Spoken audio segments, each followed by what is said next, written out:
Welcome to the Expera Thilmany Mill Contractor Restricted Access Man Lift Training. All contractors or vendors entering the recovery boiler, digesters, or woodyard area must be trained, unless escorted by a trained employee. Discussions in a recovery area tour are required to work in the recovery boiler, digesters, and woodyard areas. The recovery area is located near the digester and pulp and recovery maintenance areas. The recovery area extends from the ground floor to the roof of the recovery boiler building. All employees and contractors are required to sign in when entering the recovery boiler area and sign out in the same location when leaving the area.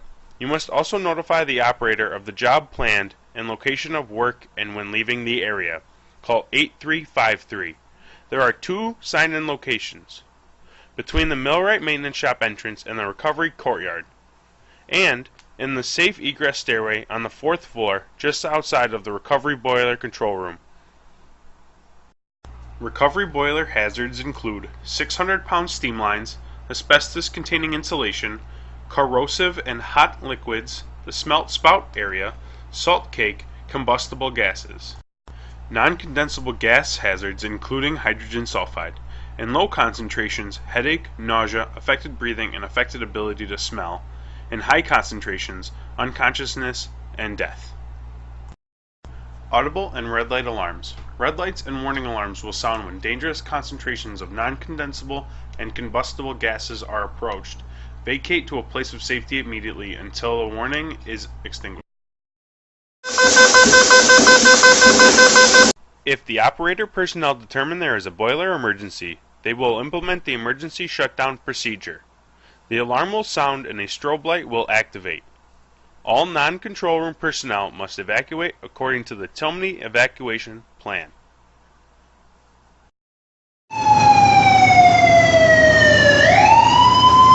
Evacuation routes. The recovery boiler shares a common evacuation stairway, safe egress stairway, that extends from the 2nd floor to the roof. The pulp mill team center is the destination in the event that the ESP alarms sound. It is located on the 4th floor. This means that anyone on the 2nd and 3rd floor must go up to reach the team center. Individuals on the 1st floor should leave through the nearest exit and make your way through the mill to the pulp mill team center. Do not go up from the 1st floor. If you cannot get out of the pulp mill team center, exit the closest exit on bottom floor. Call security on the mill phone at 8302. Give them your name and location. Remind them to contact the pulp and utilities process manager. Do not leave the plant until you are accounted for and released by the primary process manager. Restrictive access signs are posted at all digester building entrances. All persons must seek approval of the digester cook before entering the digester area and similarly notify the cook when leaving the area. The cook can be reached at extension 8806 or by entering the digester control room through the washer floor. Phones are located at all entrances except through the courtyard by the nodders. When alarm sounds, a digester blow is initiated. When the red light is on, a digester blow is in progress. Stay clear of all blow valves when alarm is sounded. Personnel from the bottom to the 5th floor must use caution around blow line flanges when the digester blow valve alarm sounds. Audible alarms, red lights, and red warning signs are located in the digester area to warn individuals that the digesters are blowing or when the digester capping valve is released. Due to the excessive pressure and potential accidental rupture of a gasket and release of hot black liquor and stock when a digester blow is initiated, personnel must stay clear of the area.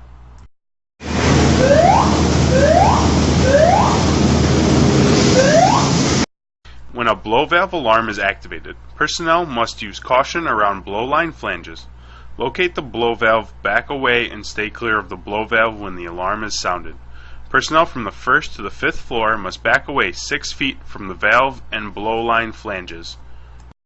After the digester blow is complete, a capping valve opens to release steam from the digesters, lasting about 10 seconds. An alarm will sound with red warning lights when it occurs on the 6th and 7th floor of the digester. Personnel on the 5th, 6th, and 7th floor must stay 6 feet away from the capping valve area when the digester capping valve opens, red light is on, and alarm sounds.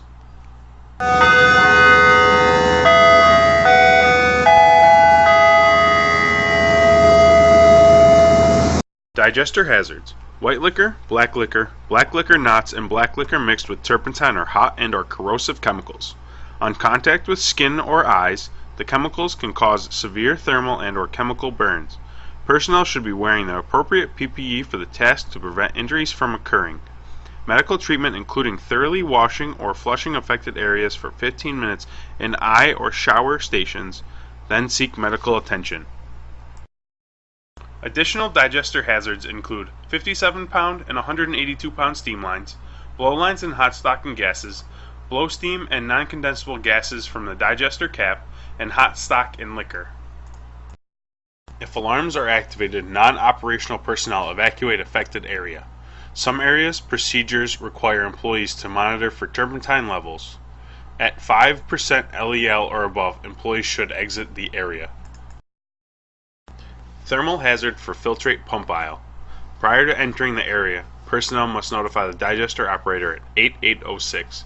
This ensures chemical hot stock dumping does not occur during entry.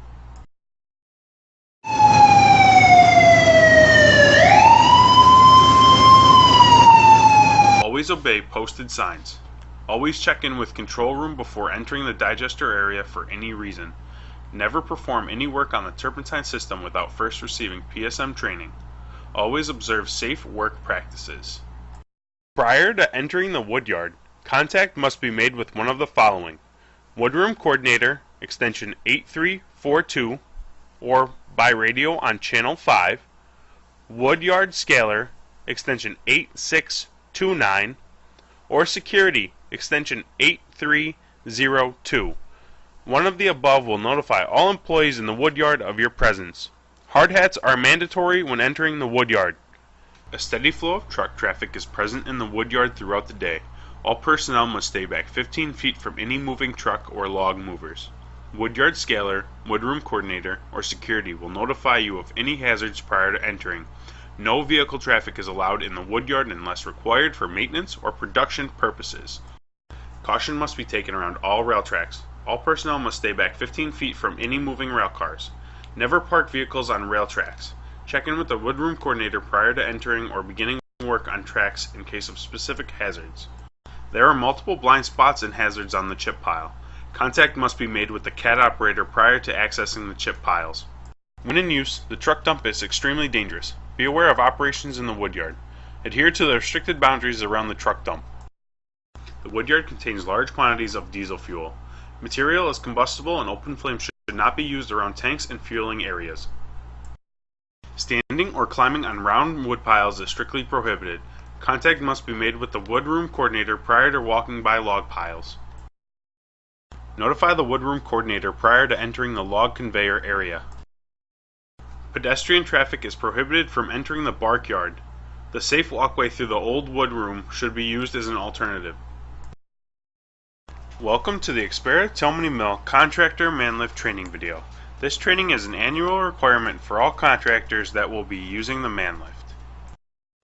Only trained personnel are permitted to use the facility's manlifts. Unsafe conditions or actions on manlifts are prohibited. Lockout is required during installation or other activities near or around the manlift when exposure exists which could harm personnel or equipment. No freight, packaged goods, pipe, lumber, or materials of any kind shall be carried or transported on any manlift. No tools except those that will fit entirely within a pocket in the usual working clothes shall be carried on any manlift. This means nothing can be carried on the manlift if it is held in your hand or under your arm. Tool pouches such as used by E&I personnel are permitted provided all tools fit properly in the pouch and the pouches are used as intended. This would also include radios and flashlights if secured by holsters closely to the body. It is not permissible to carry tools and supplies in a makeshift holder. It is not permissible to carry tools or supplies up the manlift by tying them to one's person. No loose-fitting clothing, coats, or body harnesses are allowed. These items can become caught on the equipment and pulled an employee off the manlift. When riding a manlift, the passenger shall stand squarely on the step, face the belt, and grip the handhold securely. Never leap up to a higher step. Wait for the platform to be level with the floor before stepping on. Never jump down to a lower step. Reach for the handhold when it is 1 foot from the floor level and then wait for the platform to reach floor level. To operate the hand control rope, simply pull in the direction of the travel to stop the manlift.